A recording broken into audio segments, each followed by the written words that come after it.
All right, we are live. Man, happy Veterans Day to all the veterans out there, man. Um, I'm telling you, I did not know at 19 that joining the military was the greatest decision I would have ever made in my life. So, if you're an active duty veteran right or active duty service member right now, I want to go ahead and let you know that you have already made the best decision you could have made in your entire life. Now it's just your job not to mess it up, and make sure that you get out with all your um benefits by being honorably discharged. But man, it's crazy. It's been 5 years since I've been out of the Navy. I got out in October 2020. I got out October 2020. And so it's been officially like 5 years since I've been out. And man, life has been crazy. Life has been good though, man. I can't even lie. Life has really been good. Um, man, it's just the places I've seen, the places I've lived, things I've done. Like, man, I made some good memories, man. And like even like today, so everybody posts their old pictures and everything today, and I found like some old pictures. I found some old pictures that I wanted to show, just reminiscing. Like, man, look at how young I was, and it's just like remembering. You just get to look back on times and kind of reminiscence. Um, yeah. So I think this is showing it. Yeah, I think we showing it. All right, cool. So this is actually young Airman Stevenson, E nothing. But I want you guys to know this was on my chest. I already got my airpin. So this is me getting presented. I was on the Theodore Roosevelt, so this is me getting presented with Sailor of the Week. Sailor of the Week. I got Sailor of the Week. And it's so crazy because I never got another big award like this from the captain, because when they would send me up for seller the quarters and seller, well, you gotta get seller the quarter in order to get seller the year. But they would send me up every quarter, man, and I would always lose to somebody in supply that they needed to cap. And it's so bad, man. Like me and my senior chief, and I'll show you him in a second. We used to practice for these boards. And so it's funny. I was interviewing for the University of South Carolina for an AI director position, and it's so crazy because when I walked into the room, it was set up how a board is set up. And I was just grateful. I wasn't even nervous because it's like, I've been doing this. I've been in these rooms for 8 years in my Navy career. So, like, whatever questions you guys got, I'm confident that I can answer. And I'm not nervous whatsoever. Like, I wasn't shaking, fidgety, nothing. Like, I was prepared. And that's one of the dope things about the military, man. Like, don't overlook these small things because they transition into like the workforce, man. They really transition into the workforce. So like do not overlook these small things and feel as if like they're just, oh, this is just the military. No, man, you have such a leg up because one less than 1% of people even serve the military, So man, you have such a leg up. But yeah, this was pretty dope because I was still new in the Navy. Like I'd probably been in the Navy like two years, maybe less at that point. And I was able to get this award. Um, and then let's see what's the next one. So boom, next one is still an airman. Check the collar. Still no rank, but this is me actually getting my service pin. So now I'm a dual qual airman, and let me tell you why that matters. And like if I could give any advice to somebody who's active and you plan on getting out, and for whatever reason you hate the Navy, you hate the Marines, you hate the Army, you hate whatever branch you're in, is somebody out there and you hate the people that you work for. You don't hate the military. You hate the people that you work for. So do not let these people that you do not like affect your career moving forward, because you don't want to get to the point of just doing things to get by, not caring about your evals and things of that nature. And I say that because habits travel. That is a habit that you're creating. I used to tell my guys all the time, hey, I understand you're getting out. I'm not looking to ask you to do anything I'm not willing to do, but you can't get lazy because it's not going to help you, because everybody knows in the military, we work hard when it's time to work hard, but like it's not all the time. It's not like an ongoing thing. And so you don't want to get the habits of being lazy. So that's what I'll say about that. But yeah, this is me. Eat nothing, no call, no rank. But I got my air pen and my service pen as an airman. And it's so crazy because like this Divo right here, he's my division officer. He didn't even like me that much. He couldn't help but like I'm working, bro. But it's funny because he I don't want to talk bad about nobody. So um boom. So this is me actually making second class. This is me on deployment. I'm getting frocked. And it's so dope because I joined the military June 12th, 2012, and I'm getting frocked right here, like June 19th, 2015. So it really took me like 3 years to go from E nothing to E5, and it was a super proud moment for me because I didn't make E4 first time up, but then I ended up getting cap, meaning that they automatically accelerated me to the next rank, and that made me eligible to take the second class exam extremely early, and that's how I was able to go from a E nothing to a E5 in like exactly like 3 years. Um, and look, as you see, like I don't even have no real C time. Like look at my chest, like I don't have no ribbons at all. Um, but yeah, man, I wanted to make sure that I I'll pretty much reach my potential because I've seen other supervisors and like who like wasn't the greatest, but they had the rank. But I really came up from a dope lineage, man, and like a lot of like I had the leadership of like a senior chief Stafford. I'm gonna show him in a second. AO1 Pollard, and mind you, all these people are either out or they're different. They're different rank now. But when I was in, this is what their rank was to me. And then I had people like Westbrook. I had people like Cobbin. I had people like Boswell, Roth, like all these people who was like hustlers. And like I've always just been a hustler. So anything I've done is just like it's always fun to me, like achieving, accomplishing things that I I didn't think I could before or I didn't know how to, and I figured it out. And it's kind of like the military way. It's like, no, just figure it out. So super excited. So I was super excited when I made rank, and I feel like everybody was expecting me to make rank because of just who I was. And so I was happy I didn't like let anybody down because I did have a lot of people, backing for me. This was a proud moment for me because I told y'all previously I never won Seller of the Quarter because I always lost it to somebody. And finally, when I went to shore duty, I left the boat and I went to shore duty. Again, still about to get out at this point, but I'm still working to because I wanted it so bad. Like I'm like, man, because I don't know, man. I'm just the type of person, man. I'm a hard worker, and I don't really think nobody can outwork me, and I don't think nobody can provide the value that I provide. And that's one of the things that as a veteran you get the upper advantage of because 99% of the people that you're going to work with have never served before, and they either come from a college background or they come from a network or a connection. So it's like they never really was put in a situation where you actually had to earn your keep, or earn what you got, because they just was never put in a situation. So it's like not talking bad about them, but they just wasn't put in that situation. But for me in the Navy, I was put in a situation where it's 100 other people trying to get this one top eval or whatever the case may be, and it's like you got to actually show up and provide value. And I want you to know that if you're active duty or even if you're a veteran and you're already in a career and you're already in a civilian workforce, that is your edge. You know how to provide value. You know how to show up and have to prove yourself. You already know what that looks like. It is much easier in the civilian world because it's not that big of a lift that it is in the military. In the military, you got to do a lot. You got to get a collateral duty. You got to have a program you in charge of. It's a lot that you have to do that you don't have to do in the civilian world. So you find little pieces to make a big improvement, or just do whatever your boss says and like do it very well, execute it at a high standard. But yeah, also in this picture, if you notice, I also have that's not my Surface Pen. So if you go back, I showed this is my Surface Pen. This is me getting my Surface Pen.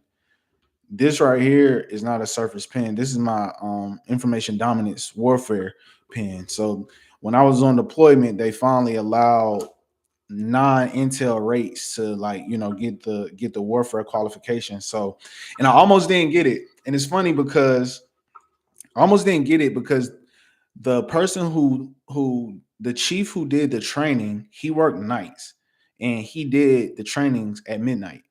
And I worked days, so I wasn't getting up or staying up for that. So I almost didn't get it. But because of the standard that I set in my shop, because I at least made everybody, you at least got to get your air warfare. I would really prefer you get your surface too, but you at least got to get your air warfare. So I set that standard. Well, I didn't set the standard. I continued the standard because CNC Stafford and AO1 Pollard and AO2 Westbrook, they in Cobbin, they had already set the standard of like we're dual qual, like we're gonna be dual quad around here. Like that's just a standard. Um, so I almost didn't do it. And my guys was like, no, like, they was pretty much holding me to my own standard. And it's like, nah, you got to do it. And so I am like the type of person that I respect. I respect the rank for sure, but I respect the work behind the rank. Like I really like you. Like people tell you, I was a second class still working, like when I didn't have to. But it's like I had second classes who just hid behind the rank and didn't do a thing, and I just did not respect it. So I didn't want my guys looking at me like that. I wanted to be respected as like, nah, like I'll get dirty. Like I like don't let this rank fool you. Like I'll still get down and get dirty with you. So I took the opportunity to get another pin, just to prove a point of like a standard. Like, no, it's okay. Like, I'm not a hypocrite. Like, cool. I hold y'all to a standard. I'm gonna hold myself to the same standard. Um, so yeah, so we did that. And so yeah, I ended up getting that pin. And let's go. What's the next pin? Boom. So this is CNC Stafford. I don't know what he is now, where he's at, but I have to give a lot of credit to this man and Elwin Pollard. Me and Pollard don't have any pictures together, and Westbrook. But it started with this man right here. This man right here set the standard. He's an old school Navy guy, salty guy from Ohio, blue collar guy. He only respects the work. He don't care about, you could try to paper whip something and try to make it yourself to seem like bigger than what you are, or more important or more valuable than what you really are. He's calling BS. He's a real, like, you already know what you're getting with him. And I appreciate him because he actually saved me from getting kicked out the Navy, a few times. And I'm not proud about it, but I was young and I respect rank. I always respect rank. And but I'm a man and I was just raised that, just respect is a big thing for me. I give respect.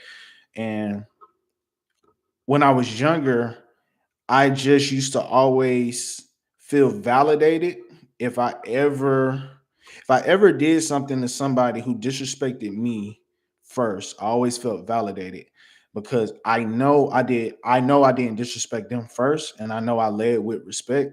So anytime anybody disrespected me, especially in the Navy, it's close proximity. You on a ship, AC out. It's just a lot going on, egos and rank and all of that.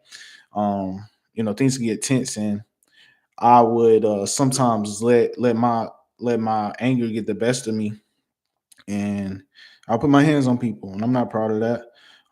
But this guy right here would save me. And to be honest, and I don't know if he would admit this, but I'm out, so I'm gonna admit it. I think the only thing that saved me was I was not a dirtbag. I was actually a good worker. I just had a temper. And I just didn't. And he actually understood because I explained to him, because I felt, I was like, the first time I got in trouble, I was actually ashamed because I was like, damn, I feel like I let him down. My chain of command, they went to back for me so much. And I felt like, damn, I was letting them down. And but I explained it to him, like, man, senior, I'm not like, I'm just big on respect. And it's like, as soon as I get disrespected, then like you see a different version of me. And that is what we're currently dealing with. But just know I'm not around here picking fights or starting fights or trying to bully anybody and none of that. Like, I'm just big on respect. That's it. Like, but yeah, this man, he definitely saved me, and I'm forever grateful for him and my chain of command that I had. I know there's nobody on this live, but I want this to be on record. I want this to be out of my mouth that if it wasn't for that Theodore Roosevelt chain of command in weapons department in G4, starting with this man right here on the screen, with L1 Pollard, which I think he ended up being a senior chief. I think he is senior chief right now. AL2 Westbrook, who was a gunner. AL2 Cobbin, I think he ended up getting out. I don't know where Cobbin at. But yeah, when I came in, they just set the standard for me. They just set the standard of like excellence. Like that's just what it is. Like we the best division in weapons department. We got the most qualified people. And so it was like I was lucky to come into that lineage and that leadership to set that standard because I was so young and wet behind the ears that I didn't really know my left from my right when it came to like the Navy.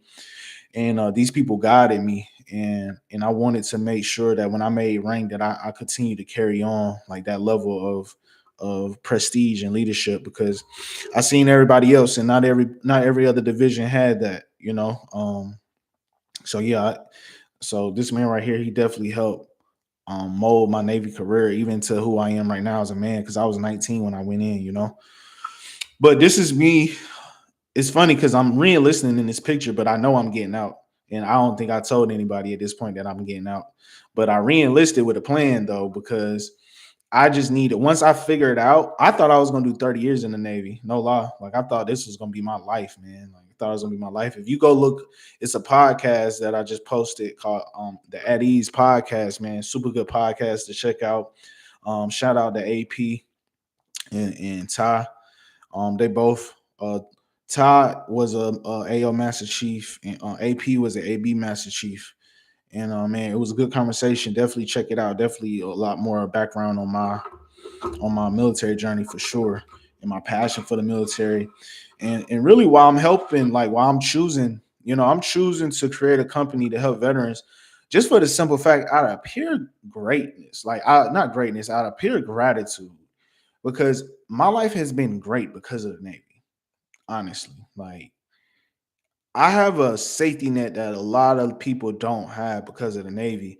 And I had already got my MBA, and I had already used pretty much everything but a month on my GI Bill. And that's another tip. If I was you, and if you're active duty and you come across this, start going to school now. Just take a class. You don't have to worry about what the degree is in, all that, man. Just start getting your prereqs out the way so you could take advantage. Because that's what I did. I started school early because I was trying to compete, and I needed to be able to, compete and say, okay, well, they're not in school, so I'm in school. But end up helping me because I end up getting my bachelor's in a year or 2 years, and I ended up getting my MBA in a year, and I still had like a month left. So then, when they passed the Rudisill Act, which is an act that allows if you serve more than one enlistment and you paid into the Montgomery GI Bill, they allow you to get your Montgomery GI a year back from your Montgomery GI Bill. So I took that year back, and I'm getting my PhD, and I chose like if I'm gonna get my PhD, I want to do the research on how AI can help veterans transition.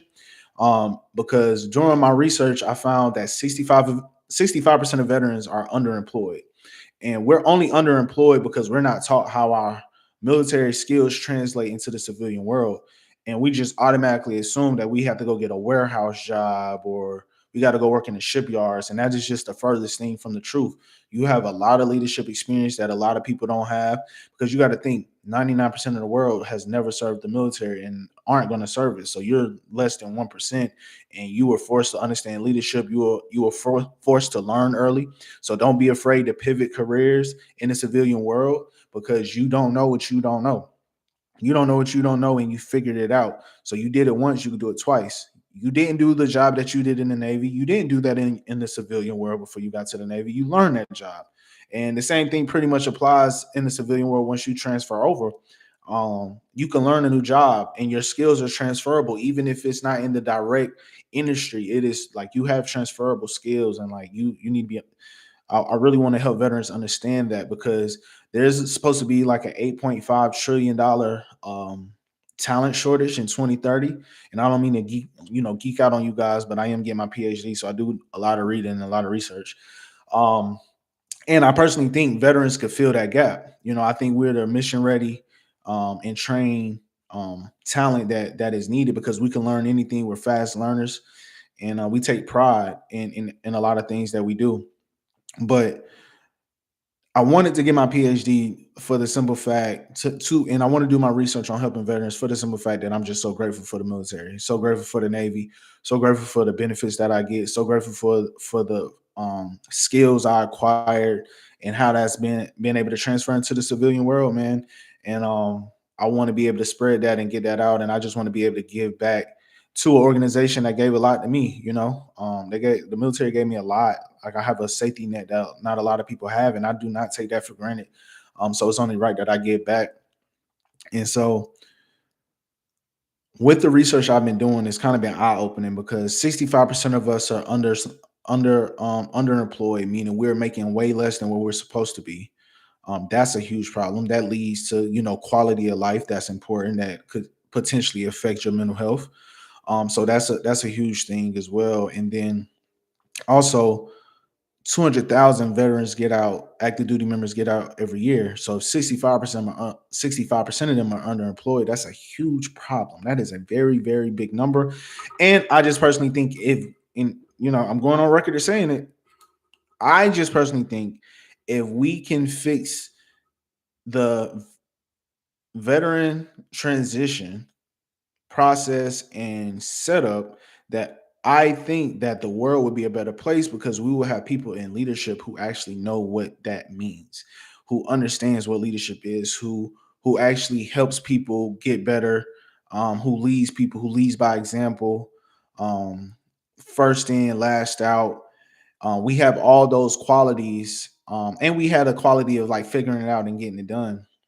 So we have a lot of those qualities that will just help the world, help the workforce, in my opinion. And then also the suicide numbers is way too high, and I think that comes from no community, no direction, nobody being able to necessarily help you when you get out. And that's what I want to create. That's what I'm creating right now with my company. We're creating the app and the software to pretty much help you translate everything you want to do. But I think the biggest key is going to be the community aspect. I think that's gonna be the biggest thing. The community aspect is going to be huge.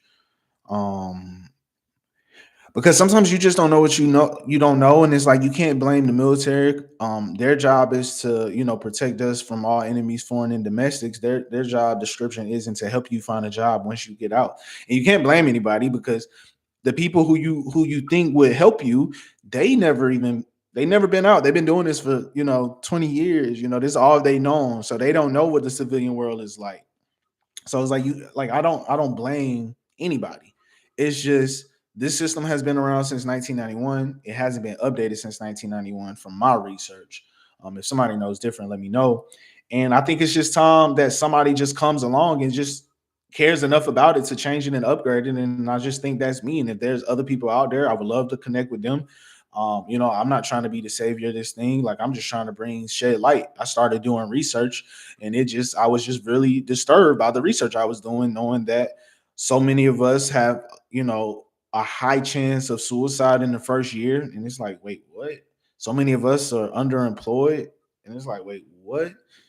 The 1% of the world who served this country, who put their life on the line, who had no idea, like if you got sent to war, if you were going to get sent to war, like you signed up for whatever, and you're struggling now, like that, like I can't fathom that. And I get emotional even thinking about it and talking about it because it's like, yeah, it's just we gotta fix that. We definitely gotta fix that. That's just not okay. So um yeah, man. So that's pretty much it. That is my military career.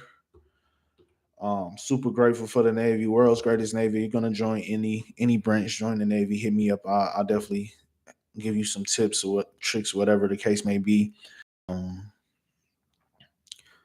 but even then, even if it's not necessarily pertaining to the Navy, it's the military in general. If you need help whatsoever, please reach out. Please, please, please reach out. Even if I don't know, I will find somebody who do. We will figure it out together. You will not have to do it by yourself. So man, happy Veterans Day to everybody. If you guys need me, man, leave a comment, connect with me on LinkedIn, connect with me on Instagram, whatever, however you find me, however you want to communicate. And I'm willing to help however I can. All right, that's it.